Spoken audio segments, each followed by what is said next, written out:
Opinion Tamil பார்வையாளர் அனைவருக்கும் வணக்கம். இன்றைய நேர்காணலில் நம்மோடு இணைந்திருப்பவர் திராவிட வெற்றி கழகத்துடைய முதன்மை செயலாளர் திரு வல்லம் பசீர் அவர்கள். சார் வணக்கம். வணக்கம். தமிழ்நாடு காங்கிரஸ் கட்சியுடைய நிர்வாகிகள் அத்தனை பேருமே சட்டமன்ற உறுப்பினர்கள், எம்பிக்கள், முன்னாள் சட்டமன்ற உறுப்பினர்கள் உட்பட முன்னாள் தலைவர்கள் உட்பட எல்லோரையுமே ராகுல் காந்தி அவர்கள் டெல்லிக்கு அழைத்து ஒரு திடீர் மீட்டிங் ஒன்று நடத்தினாங்க. அந்த மீட்டிங்ல யாருடன் கூட்டணி போவாங்க அப்படின்ற ஒரு பதில் கிடைக்கும் அப்படின்ற எதிர்பார்ப்பு எல்லாருக்குமே இருந்தது. அந்த மீட்டிங் கிட்டத்தட்ட ஒரு 4 மணி நேரம் நடந்திருக்கிறது. முடிந்துவிட்டு வெளியே வந்த சி வேணுகோபால் அவர்களாக இருக்கட்டும், அதே போல செல்வ பெருந்தகை அவர்களாக இருக்கட்டும், அவங்களும் என்ன சொல்றாங்கன்னா, கூட்டணி குறித்து பொது வெளியில் பேச ராகுல் காந்தி தடை போட்டிருக்கிறார். யாரும் அறிக்கையோ, யாரும் ஆன்லைன்ல சமூக வலைதளத்திலேயோ பதிவுகள் போடக்கூடாது. தேசிய தலைமை என்ன முடிவெடுக்கிறதோ அதுதான் இங்க நீங்க பேசணும் அப்படின்னு சொல்லிட்டு ஒரு முடிவு எடுத்திருக்கிறாங்க. அந்த முடிவை எடுத்ததோடு செயற்குழு பொதுக்குழுவையும் சேர்த்து தடை பண்ணி இருக்கிறாங்க. எப்படி பார்க்கறீங்க? காங்கிரஸ் கட்சிக்குள் ஒரு பிரிவினர் ஒரு புதிய சர்ச்சை ஒன்றை கிளப்பிக் கொண்டே இருந்தார்கள் கடந்த 2-3 மாத காலமாக. விஜயை முன்வைத்து காங்கிரஸ் நகர்கிறது என்கிற பொது பார்வையை உருவாக்குவதற்கு இப்படிப்பட்ட கருத்தியல்களை அவர்கள் வெளிப்படுத்தி கொண்டே இருந்தார்கள் என்பதுதான் யதார்த்தமான உண்மை.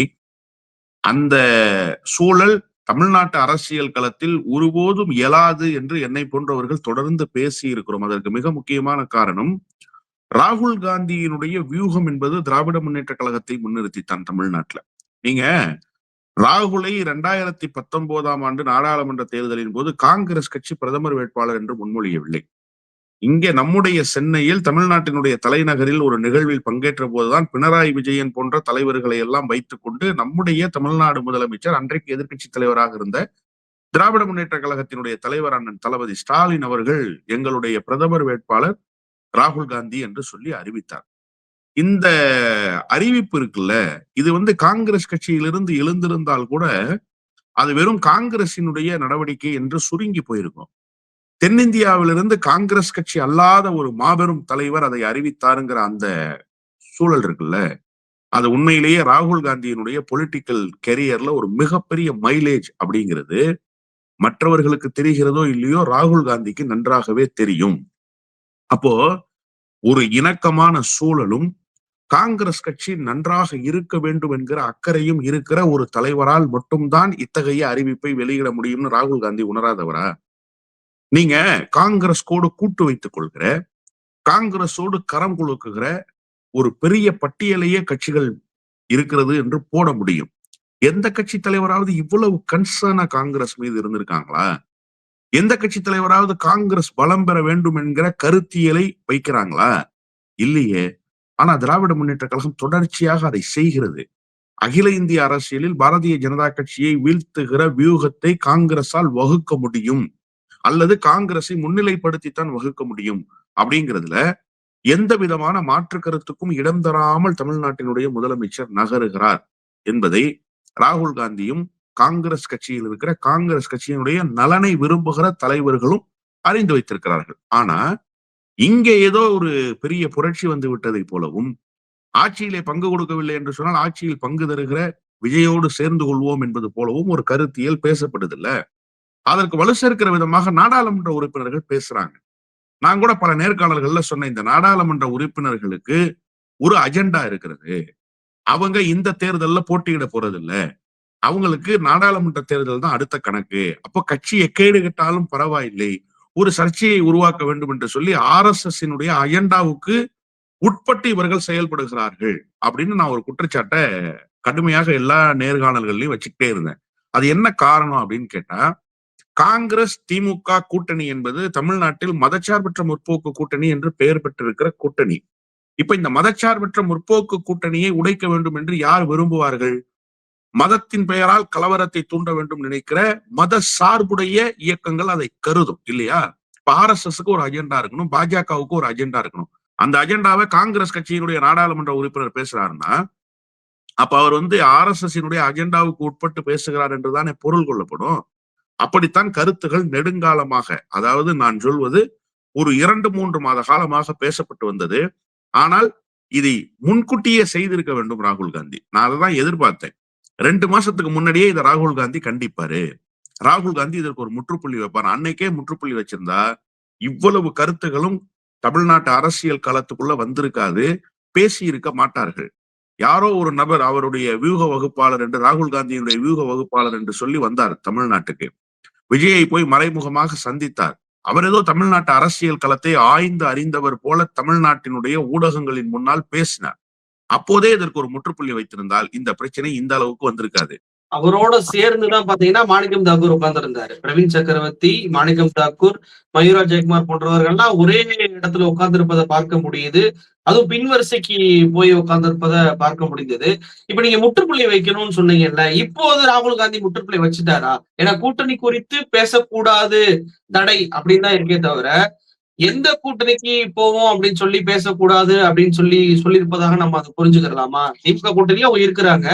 அப்ப புதிய கூட்டணியை பற்றி பேசக்கூடாதுதான் தடை அப்படின்றதா அந்த ஸ்டேட்மெண்ட் அப்படின்னு சொல்லி நம்ம புரிஞ்சுக்கலாமா? எப்படி புரிஞ்சுக்கிறது? இல்ல, முழுக்க முழுக்க நீங்க யாரும் எதுவுமே பேசாதீங்க, எல்லாத்தையும் நான் பாத்துக்கிறேங்கிறது தான் அந்த ஸ்டேட்மெண்ட். நீங்களே சொன்னீங்க 2வது வரிசையில உட்கார வச்சிருக்கிறாங்கன்னு. அதாவது உன்னெல்லாம் நான் லெஃப்ட் ஹேண்ட்ல டீல் பண்ணியிருக்கிறேன் அப்படிங்கிறதுக்கான அறிகுறி தான் அந்த 2வது வரிசையில உட்கார வச்சிருக்கிறது. அண்ணன் திருநாவுக்கரசர் முதல் வரிசையில இருக்கார். அவர் நாடாளுமன்ற உறுப்பினர் அல்ல. இப்போது கட்சியில் எந்த பொறுப்பிலும் இருப்பவர் அல்ல. முன்னாள் தலைவர் தான். அவர் முன் வரிசையில இருக்கார். ஏன்னா அவர் தமிழ்நாட்டினுடைய அரசியல் களத்தை அறிந்தவர். அவருக்கு தெரியும் திராவிட முன்னேற்ற கழகத்தினுடைய கூட்டணி தான் காங்கிரசுக்கு நலன் பயக்கும்னு. அண்ணன் செல்வ பெருந்தகை அறிவார்ந்த கருத்துக்களை மட்டுமே பேசக்கூடியவர். அவர் எந்த விதமான சர்ச்சை கருத்துக்களையும் பேசுபவர் அல்ல. அப்போ எவன்லாம் சர்ச்சைக்குரிய கருத்தை பேசினானோ, எவன்லாம் தமிழ்நாட்டுல கூட்டணி ஆட்சின்னு சொன்னானோ, அவனை பூரா தூக்கி பின்னாடி உட்கார வைக்கிறதுங்கிறது இருக்குல்ல. அது என்னன்னா, உன் இடம் இதுதான், நீ முன் வரிசைக்கு எதையும் முன்னாடி முந்திரி கொட்ட மாதிரி பேசக்கூடாது, அங்கேயே உட்கார்ந்து அமைதியா இருக்கணும், நான் எல்லாத்தையும் பாத்துக்குவேங்கிற எச்சரிக்கை மணியை அந்த இருக்கையிலேயே அடித்து விட்டார் ராகுல் காந்தி தான் நான் புரிஞ்சுக்கிறேன். நீங்க ராகுல் காந்தியுடைய ஸ்டேட்மெண்ட்டை ரொம்ப கன்ஃபியூஸ் பண்ணிக்கலாம் தேவையில்லை. ரொம்ப சிம்பிள். 2014 நாடாளுமன்ற தேர்தலில் மட்டும்தான் காங்கிரஸ் திமுக கூட்டணி இல்லை.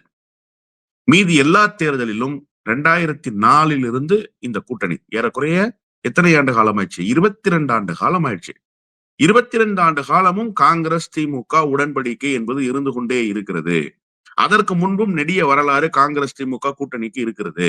அப்படிங்கிறப்போ இந்த கூட்டணி எவ்வளவு பலம் வாய்ந்த கூட்டணி அப்படிங்கிறது ராகுல் காந்திக்கு நன்றாகவே தெரியும். ராகுல் காந்தியை வழிநடத்துகிற இப்போது இருக்கிற அகில இந்திய தலைவர் மரியாதைக்குரிய மல்லிகார்ஜுன கார்கே அவர்களுக்கும் நன்றாகவே தெரியும். அப்போ இந்த ஸ்டேட்மெண்ட் என்ன அப்படின்னு சொன்னா, சர்ச்சைக்குரிய கருத்துக்களை வெளிப்படுத்துவதை தடுத்து நிறுத்துவதற்கான ஸ்டேட்மெண்ட் தானே தவிர, கூட்டணி குறித்து பேசாதீங்க, கூட்டணி குறித்து நாங்க முடிவு எடுக்கணும், அதிமுக கூட்டணிக்கு போறதுக்கு முடிவு எடுக்க போறாங்களா காங்கிரஸ்? அதெல்லாம் இல்ல. விஜயோடைய கூட்டணி போறதுக்கு முடிவு எடுக்க போறாங்களா காங்கிரஸ்? அதுவும் கிடையாது. திமுக கூட்டணியில் தான் இருக்க போகிறார்கள். அதற்கு ஒரு கண்டனத்தை தெரிவிக்கணும். இது மாதிரி ஒரு கூட்டத்தை இதுக்கு முன்பு அழைச்சு பேசியிருக்காங்களா தேர்தலுக்கு முன்பு? இல்ல, நீங்க சொல்வதை போல இதுக்கு முன்னாடி அழைச்சு பேசுனது இல்ல. அவ இப்போ பேசுவதற்கு தடை அப்படின்னா, பேசுவதெல்லாம் யாரு எந்த விஷயத்தை பேசுறாங்கன்னா, ஆட்சியில் பங்கு அப்படின்ற வார்த்தை தான். ஆட்சியில் பங்கு வேண்டும், அதிகாரத்தில் பங்கு வேண்டும் அப்படின்ற வார்த்தை தான் திரும்ப திரும்ப பேசுறாங்க அப்படின்றப்போ, அப்ப இதெல்லாம் பேசுவதற்கே தடைன்னா அந்த வார்த்தையை சொல்லுவதற்கும் பயன்படுத்துவதற்கும் தடை அப்படின்னு சொல்லி புரிஞ்சுக்கலாமா? திமுகவை நோக்கி ஆட்சியில் கேட்க கூடாதுன்னு சொல்லலாமா? திமுகவினுடைய உயிர் கொள்கை என்னங்கிறது காங்கிரஸ் கட்சிக்கு நன்றாகவே தெரியும். ஏன்னா காங்கிரஸ் கிட்டதான் இந்த கொள்கைகளை முன்வைத்து திமுக உருவானது. மாநிலத்தில் சுயாட்சி, ஒன்றியத்தில் கூட்டாட்சி, இதுதான் கொள்கை முழக்கம். இது அண்ணாவினுடைய முழக்கமாக இருந்து பின்னாளில் அது திமுகவினுடைய முழக்கமாக மாறி அதன் பிறகு அது தமிழ்நாட்டினுடைய முழக்கமாக இன்றைக்கு உருப்பெற்றிருக்கு இல்லையா? அப்போ காங்கிரஸ் கட்சிக்கு மாநில சுயாட்சினா என்னன்னு நல்லா தெரியும். அந்த காங்கிரஸ் கட்சி மாநில சுயாட்சியை சிதைத்து போடுகிற வேலையை தமிழ்நாட்டில் செய்தால் தமிழ்நாடு எப்படி கொந்தளிக்கும் என்பது நன்றாகவே தெரியும். தமிழ்நாடு போராடும், தமிழ்நாடு வெல்லும்னா தமிழ்நாடு யாருக்காக போராடும்? தமிழ்நாடு தனக்காக போராடும், தன்னுடைய சுய உரிமைக்காக போராடும், தன்னுடைய கொள்கைக்காக போராடும். அது பிஜேபி எதிர்த்து மட்டும்தான் போராடுமா? இல்ல, கடந்த காலத்துல காங்கிரஸை எதிர்த்தும் போராடி இருக்கு. காங்கிரஸுக்கு தெரியும் தமிழ்நாடு எப்படி போராடும், தமிழ்நாட்டினுடைய போராட்டத்தை யார் நடத்துவாங்கன்றது தெரியும். விஷப்பரீட்சைக்கு வருமா காங்கிரஸ்? ராகுல் காந்தி என்ன அவ்வளவு முட்டாளா? தமிழ்நாட்டினுடைய அரசியல் களம் தெரியாதவரா? ஒண்ணு தெரியுமா, ராகுல் காந்தியினுடைய அரசியலே தமிழ்நாட்டை தழுவிய அரசியலாகத்தான் சமீப காலமாக இருக்கு. தமிழ்நாடு எந்த அரசியலை பேசுகிறதோ அந்த அரசியலை பேசுகிற அகில இந்திய தலைவராக ராகுல் வெளிப்படுறாரு. அப்ப ராகுலுக்கு நன்றாக தெரிஞ்சிருக்கு திமுக பேசுகிற அரசியலும் தமிழ்நாடு பேசுகிற அரசியலும் தான் இந்திய ஒன்றியத்துக்கு நலன் பயக்கிற அரசியல். இதுதான் வேற்றுமையில் ஒற்றுமை, யூனிட்டி இன் டைவர்சிட்டி என்று சொல்லப்படுகிற இந்தியாவினுடைய தன்மையை பாதுகாக்கும். வேறு ஒரு கட்டமைப்புக்குள்ள அதை செய்ய முடியாது, அதை செய்யவும் கூடாதுன்னு தெரிஞ்சதுனாலதான் பாரத் ஜோடோ யாத்ரா நடத்தினார், பாரத் நியாயா யாத்ரா நடத்தினார். இந்த 2 யாத்திரைகள் இருக்குல்ல, நடைப்பயணங்கள் இருக்குல்ல, இந்த நடைப்பயணத்தில் அவர் பேசியது எல்லாம் தமிழ்நாடு முன்வைத்த கருத்துக்கள், தமிழ்நாடு தொடர்ச்சியாக பேசுகிற கருத்துக்கள். அப்போ தமிழ்நாட்டினுடைய தன்மைக்கு எதிராக ஒரு குரல் காங்கிரஸ் கட்சியிலிருந்து எழுதுனா அதற்கு வாய்ப்புட்டு போட்டிருக்காங்கன்னு தானே பொருள். அதுதானே சொல்லியிருக்காங்க, எதுவும் தேவையில்லாமல் யாரும் பேசாதீங்க, எந்த கருத்தையும் முன்வைக்காதீங்க, உங்களுக்கு அது வேலை இல்ல, எலெக்ஷன் வேலையை போய் பாருங்கன்னு சொல்லி அனுப்பிச்சிருக்காரு. எனவே முற்றுப்புள்ளி வைத்து விட்டார்கள் என்றுதான் நான் கருதினேன். ரொம்ப கடுமையான கூட்டத்தில் நிபந்தனைகள் விதிக்கப்பட்டிருக்கு. வெளியில வந்து சொன்ன செய்திகள் இவ்வளவுதான். ஆனா உள்ளர இருந்த காங்கிரஸ் கட்சியினுடைய தலைவர்களிடத்துல பேசுற போது கடுமையான எதிர்ப்பை அகில இந்திய காங்கிரஸ் தலைமை பதிவு பண்ணிருக்கு. உங்க இஷ்டத்துக்கு நீங்க கட்சி நடத்துறீங்களா? உங்களுக்கு கட்சி நடத்த தெரியுமா? அறிவுரையை யாருக்கு சொல்றீங்க? அகில இந்திய தலைமைக்கு அறிவுரை சொல்றீங்களா? இல்ல எங்களுக்கு வழிகாட்டு குழுவாக நீங்க இயங்குறீங்களான்ற கேள்வியை அகில இந்திய தலைமை வச்சிருக்கு. அததான் அண்ணன் செல்வ பெருந்தகை ரொம்ப நயத்தகு நாகரிகத்தோடு சொன்னாரு. கூட்டணி குறித்த முடிவுகளை அகில இந்திய தலைமை எடுக்கும் என்று இந்த கூட்டத்திலே பேசி இருக்கிறோம்னு சொன்னார். அப்படின்னா என்ன பொருள்? நீங்க வாயை பொத்திக்கிட்டு உட்காருங்க, எங்களுக்கு எல்லாம் தெரியும், எங்களுக்கு வழிகாட்டாதீங்கன்னு இங்க இருக்கிற ஒரு 3-4 பேருக்கு சொல்லி அனுப்பி இருக்கிறார்கள். இதன் மூலமாக சர்ச்சைக்குரிய கருத்துக்களுக்கு முற்றுப்புள்ளி வைக்கப்பட்டு விட்டது என்றுதான் நான் பொருள் கொள்கிறேன். இப்ப வெளியே வந்துட்டு பிரஸ் மீட் கொடுக்குறாங்க, செல்வி பெருந்தகை ஆகட்டும், அதே போல வந்துட்டு KC வேணுகோபாலா இருக்கட்டும். அதுல வந்துட்டு உடன் இருப்பவர்கள் அதிகமாக இந்த கூட்டணி விஷயத்துல பேசியது யாருன்னு கேட்டீங்கன்னா மாணிக்கம் தாக்கூர் பிரஸ் மீட் எல்லாம் கொடுத்தாரு. பிரவீன் சக்கரவர்த்தி பேசினாரு. இந்த கூட்டத்துல கலந்து கொள்வதற்கு முன்னாடி NDTVல போய் பேசியிருக்கிறாரு. அதே போல ஜோதிமணி அவர்கள் கருத்துக்களை வந்து சமூக வலைதளத்துல எழுதுனதை பார்க்க முடிந்தது. நேரடியாக ஆட்சியில் பங்கு என்று கேட்கவில்லை என்றாலும் கூட மாற்று கருத்துக்களை தொடர்ச்சியா வைக்கக்கூடிய விஷயங்களை பார்க்க முடியுது. இவங்க யாருமே அந்த பிரஸ் மீட்ல கூட நிக்கவே இல்லை. செல்வ பெருந்தகை கூட நிக்கலாட்டி கூட மாநில தலைவரோட இது ஒரு மோதல் அப்படின்னு நினைக்கலாம். KC வேணுகோபால் அவர் கூடயே வந்துட்டு யாருமே நிற்கல, இவ்வளவு பேசியவர்கள் யாருமே நிற்கவில்லை அப்படின்றப்போ இப்ப எடுக்கப்பட்ட முடிவுகள் இவங்களுக்கு உடன்பாடு இல்லை அப்படின்னு சொல்லி பார்க்கலாமா? இல்ல, அதாவது காங்கிரஸ் கட்சியினுடைய அகில இந்திய தலைமை ஒரு முடிவு எடுத்தால் அதற்கு எதிராக மாநிலத்தில் இருக்கிற காங்கிரஸ் வேறு ஒரு முடிவை எடுத்து செயல்பட்டதெல்லாம் ஒரு காலம். அன்னைக்கு வலிமை மிகுந்த தலைவர்கள் எல்லாம் இருந்தாங்க. சிதம்பரம் கூட காங்கிரஸ் ஜனநாயக பேரவைன்னு ஒரு கட்சியை தொடங்கினார், நடத்த முடியல. திமுகவோட கூட்டணி எல்லாம் வச்சாரு 2001. ஆனா 2004 டெல்லியில உட்காந்துக்கிட்டே தமிழ்நாட்டுல கட்சியை கலைச்சு காங்கிரஸோட சேர்த்துட்டாங்க. அந்த காங்கிரஸோடு சேர போகிறோம் என்று ஒரு தீர்மானத்தை போட்டாங்கல்ல காங்கிரஸ் ஜனநாயக பேரவை, அந்த தீர்மானம் போடுகிற கூட்டத்துக்கு கூட சிதம்பரம் வரல. டெல்லியிலேயே செட்டில்மெண்ட் பேசி முடிச்சிட்டாரு, சீட்டு சிவகங்கை சீட்டுன்னு சொல்லி. அப்ப சிதம்பரத்துக்கே இந்த நிலைமை. சிதம்பரம் இந்தியா முழுமைக்கும் அறியப்பட்டிருக்கிற ஒரு நிதி அமைச்சர் என்கிற நிலையில் இருந்தவர், நிதித்துறையில் ஆய்ந்த அறிவு பெற்றவர், வழக்காடு மன்றத்தில் முத்திரை பதித்தவர், இப்படி எல்லாம் இருந்தவர். ஆனா மூப்பனார் ஒரு முரண்பட்ட முடிவை எடுத்தாரு. எந்த கூட்டணிக்கு போக வேண்டும் என்று சொல்லி அகில இந்திய தலைமை ஒரு முடிவை எடுக்கிறதோ அந்த முடிவுக்கு எதிரான நிலைப்பாடு எடுத்து மூப்பனார் தமிழ் மாநில காங்கிரஸ் ஆரம்பிச்சார். மூப்பனார் சக்சீட் பண்ணாரு. ஆனா மூப்பனாருக்கு பிறகு அந்த கட்சியை நடத்த முடிஞ்சுச்சா? GK வாசன் என்ன பண்ணாரு? திரும்ப கொண்டு போய் அந்த கட்சியை காங்கிரஸோடு சேர்த்து காங்கிரஸ்ல தலைவரானாரு. இப்ப திரும்பி வெளியில தமாக ஆரம்பிச்சாரு. பழைய தமாகவுல 3% கூட இப்ப புதிய தமாகவுல இல்ல மூப்பனார் அணியில. இதுதான் யதார்த்தமான உண்மை. அப்போ இவங்க எல்லாம் கோச்சுக்கிட்டாங்களா, இவங்க இதெல்லாம் உடன்படலையான்லாம் சிந்திக்கவே தேவையில்லைன்ற, அதெல்லாம் நேர விரயம்ன்ற. இவங்க எல்லாம் யாரு? நான் வெளிப்படையாவே கேட்கிறேனே. ஜோதிமணி என்ன செய்வாங்க? காங்கிரஸ்ல இருந்து தனியா ஒரு முடிவு எடுத்து மக்களை திரட்டுகிற ஒரு இயக்கத்தை கட்டுகிற வலிமை இருக்கா? அப்படி செய்ய முடியுமா? அவங்கள யாருக்கு தெரியும்? இந்த நாடாளுமன்ற தேர்தலில் போட்டியிடலைன்னா 3 ஆண்டுகள் கழிச்சு கரூர் பஸ் ஸ்டாண்ட்ல நின்னா ஜோதிமணி யாருன்னு கேட்பாங்க.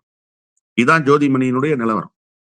அதே மாதிரி மாணிக்கம் தாகூர் என்கிற அந்த நாடாளுமன்ற உறுப்பினர் விருதுநகர்ல என்ன செஞ்சு கிழிச்சிட்டாரு. நான் ஏற்கனவே ஒரு நேர்காணல்ல கேட்டேன், அண்ணன் மாணிக்கம் தாகூருக்கு வேண்டியவர்கள் கூட என்கிட்ட போன் போட்டு ரொம்ப வருத்தப்பட்டாங்க, ஏன் இப்படி எல்லாம் பேசுறீங்க, நான் ரொம்ப சங்கடமா இருக்கு அப்படின்னு. சங்கடத்துக்கு ஒண்ணுமே வேலை இல்லைங்க.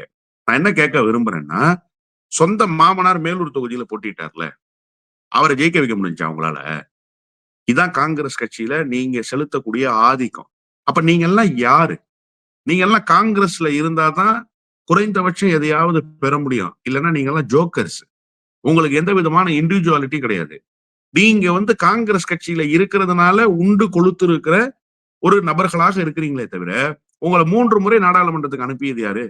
2009 ஈழப் போராட்டம் உச்சகட்டத்துல இருக்கும்போது, வைகோவை வீழ்த்துகிற அளவுக்கு உங்களுக்கு வாக்கு வங்கி கிடைத்தது என்று சொன்னால் அதற்கு யார் காரணம்? திமுக தானே காரணம். அதுக்கு திமுக காங்கிரஸ் கூட்டணி தானே காரணம். அன்னைக்கு நீங்க வந்து இந்த மாதிரி எல்லாம் கருத்துக்களை முன் வச்சீங்களா? அதே மாதிரி தானே காங்கிரஸ் ஓட்டுகளை வாங்கி திமுக ஜெயிக்குதுன்றாங்கல்ல அவங்க. சரி, எத்தனை இடங்கள்ல ஒரு புள்ளி விவரத்தை கணக்கெடுப்போம்.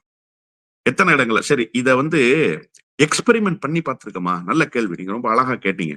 காங்கிரஸோட ஓட்டையும் தானே சார் திமுக வாங்குது. திமுக ஓட்ட மட்டுமா சார் காங்கிரஸ் வாங்குது? Correct sir. ரொம்ப ரொம்ப ரொம்ப ரொம்ப சரி சார். 2014ல காங்கிரஸ் தனியாவும் திமுக தனியாவும் நின்னுச்சு சார். தஞ்சாவூர் தொகுதி என்னுடைய தொகுதியிலே நான் சொல்றேன். ஏற்கனவே நாடாளுமன்ற உறுப்பினராக இருந்தவர் மரியாதைக்குரிய துரைசை ஐயா வண்டையார், காங்கிரஸ் கட்சியினுடைய முதுபெரும் தலைவர்கள்ல ஒருவர். அவருடைய அருமை மகன் போட்டியிடுறார். எதிர்த்து நிக்கிறது யாரு? திமுக, அதிமுக, பாஜக நிக்குது. இப்ப காங்கிரஸுக்கு வலிமை இருக்குல்ல சார். பாஜக தனித்து நிக்குது சார். அதாவது ஒரு கூட்டணி அமைத்துக் கொண்டு நிக்குது. காங்கிரஸ் இந்த பக்கம் நிக்குது. அந்த பக்கம் திமுக நிக்குது. விசிக எல்லாம் சேர்ந்து ஒரு கூட்டணி. இங்கிட்டு அதிமுக தனியா நிக்குது. இப்ப பலம் வாய்ந்து இருக்கிற காங்கிரஸ் தமிழ்நாட்டுக்குள் ஏற்கனவே எந்த தொகுதியில் நாடாளுமன்ற உறுப்பினர்களை பெற்றார்களோ அந்த தொகுதியில் போட்டியிடுகிற காங்கிரஸ் குறைஞ்சபட்சம் திமுக, அதிமுகவுக்கு அடுத்த நிலைக்கு வரணும்ல.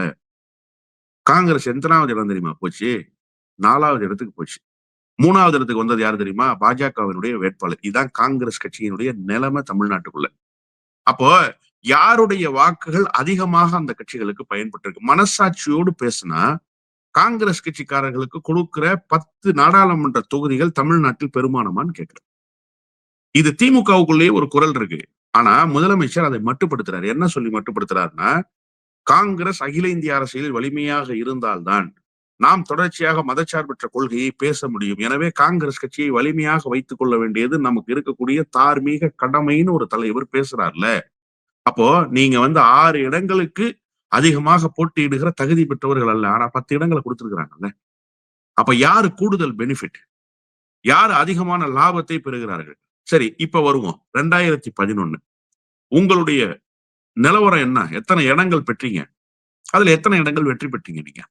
திமுக கூட்டணியில நீங்க பெற்ற இடங்கள் எவ்வளவு? அதுல பெற்ற வெற்றி 10 விழுக்காடு இருந்துச்சா? இல்லையே. அப்போ உங்களுடைய ஸ்ட்ரென்த் என்னன்றது தமிழ்நாட்டினுடைய அரசியல் களத்துல ப்ரூவ் பண்ணப்பட்ட ரெக்கார்டு, ப்ரூவன் ரெக்கார்டு. நீங்க வந்து திமுகவினுடைய வாக்குகளை 80 விழுக்காடு பெறுறீங்க. திமுக உங்க வாக்குகளை 20 விழுக்காடு பெறுது. அப்ப அந்த 20 விழுக்காடுக்கு உண்டான பெனிஃபிட் உங்களுக்கு கிடைக்குதான்னா இல்ல. உங்களுக்கு 30% உண்டான பெனிஃபிட்ஸ் கிடைக்குது. அப்ப 10% கூடுதலாக திமுக கிட்ட இருந்து நீங்க பெறுறீங்க. அப்ப திமுகவால் தான் நீங்க பயனடைஞ்சிருக்கீங்களே தவிர திமுக உங்களால் பயனடையவில்லை. இதுதான் யதார்த்தமான உண்மை. இந்த பயன் என்பது தாவேகாவால கிடைக்காதா? தாவேகா அடுத்த முதலமைச்சர் விஜய் தான் சொல்றாங்க. திமுக கிட்ட போனா 25 சீட்டு அப்படின்றப்போ தாவேகா கிட்ட போனா ஒரு 70 சீட்டாவது கிடைக்கும். ஆட்சியில பங்கு கிடைக்கக்கூடிய அளவுக்கு அதிகமான எம்எல்ஏக்கள் காங்கிரஸ் கிடைப்பாங்கல்ல. அப்போ வெற்றி என்பது கூடுதலா கிடைக்கும் போது அதை நோக்கி போறதுல தப்பு இல்லைன்னு தான் நம்ம யாருமே அந்த தொண்டர்கள் நினைப்பாங்க. மண் குதிரையை நம்பி ஆற்றில் இறங்கிய கதைன்னு கேள்விப்பட்டிருக்கீங்களா? அந்த கதை தான் இப்ப காங்கிரஸ்ல இருக்கிறவங்க பேசுறது. 70 தொகுதிகள் கிடைக்கும், துணை முதலமைச்சர் கிடைக்கும். இதெல்லாம் எப்ப கிடைக்கும்? தேர்தலுக்கு முன்பு கிடைக்கும். தேர்தல் நடந்து முடிவுகள் அறிவிக்கப்பட்ட பிறகு என்ன கிடைக்கும்? பூஜை தான் கிடைக்கும். அவ்வளவுதான் கிடைக்கும். பூஜ்ஜியம் என்கிற எண் தான் கிடைக்கும் உங்களுக்கு. ஏன்னா நீங்க 32% இப்போது மெல்ல மெல்ல உயர்ந்து 40% வாக்கு வங்கியை வைத்திருக்கக்கூடிய ஒரு கட்சி. அந்த கட்சியோடு உங்களுக்கு இருக்கிற 5%மோ 6%மோ இருக்கக்கூடிய வாக்குகள் சேர்ந்தால் 46% வின்னிங் ரேஷியோ எப்படி இருக்கும்? விஜயுடைய வாக்கு சதவீதம் என்ன? 1, 2, 3, 5, 10 எதுவுமே தெரியாது. தமிழ்நாட்டு அரசியல் களத்துல விஜய் யாருன்னே தெரியாது. நீங்க வெறும் கூட்டம், அந்த கூட்டத்தில் கலந்து கொள்கிற அந்த இளைஞர்களுடைய ஆர்ப்பரிப்பு, இப்போது அவர் லைம் லைட்ல ஊடகத்துல தோன்றிக் கொண்டிருக்கிற கருத்துக்களின் அடிப்படையில் விஜய்க்கு இருக்கக்கூடிய ஒரு மார்க்கெட், அவ்வளவுதான். இதை மூலதனமாக கொண்டு காங்கிரஸ் என்ன பெரிய பேர் இயக்கமா? இப்ப நான் ஒண்ணு கேட்கிறேன். பூத் ஏஜென்ட் போடணும், தேர்தலுக்கான அடிப்படை வேலைகளை செய்யணும். அதை விஜய் கட்சிக்கு தெரியாது. இப்ப அவங்களுக்கு எஜுகேட் பண்ற அளவுக்கான நாலேஜ் காங்கிரஸ் கட்சியை தேர்தல் வேலையை மறந்து போய் 40 வருஷம் ஆச்சு. 40 வருஷமா திமுக அதிமுகவினுடைய தேர்தல் பணிகளில் தங்களையும் ஐக்கியப்படுத்திக் கொண்டு வெற்றி வாய்ப்பை அறுவடை செய்கிற கட்சியாக காங்கிரஸ் இருக்கு. காங்கிரஸுக்கு எங்க இருக்கு பூத் ஏஜென்ட்? இப்ப தேர்தல் களத்துல நிக்கக்கூடிய அனைத்து கட்சிகளும் பூத் லெவல் ஏஜென்ட்டுக்கு பயிற்சிகள் கொடுத்தாங்க. ஏன் விஜய் கூட கொடுத்தாரு. விஜயகாந்த் கட்சியில கூட அது நடந்துச்சு. அந்த கூட்டம் நடந்துச்சு. காங்கிரஸ் கட்சியில அப்படி ஒரு கூட்டம் நடந்துச்சா? நீங்க பாத்தீங்களா? எங்காவது ஒரு இடத்துல கேள்விப்பட்டிருக்கீங்களா? அப்ப இல்லல்ல. அப்ப காங்கிரஸ் என்ன செய்யுது 40 வருஷமானா, திமுக கொடுக்கிற இடங்கள்ல திமுக ஆதரவுல போட்டி, அதிமுக கொடுக்கிற இடங்கள்ல அதிமுக ஆதரவுல போட்டி. அந்த தொண்டர்கள் வேலை செய்வார்கள். அந்த தொண்டர்கள் எல்லா விதமான களத்திலும் நிற்பார்கள்.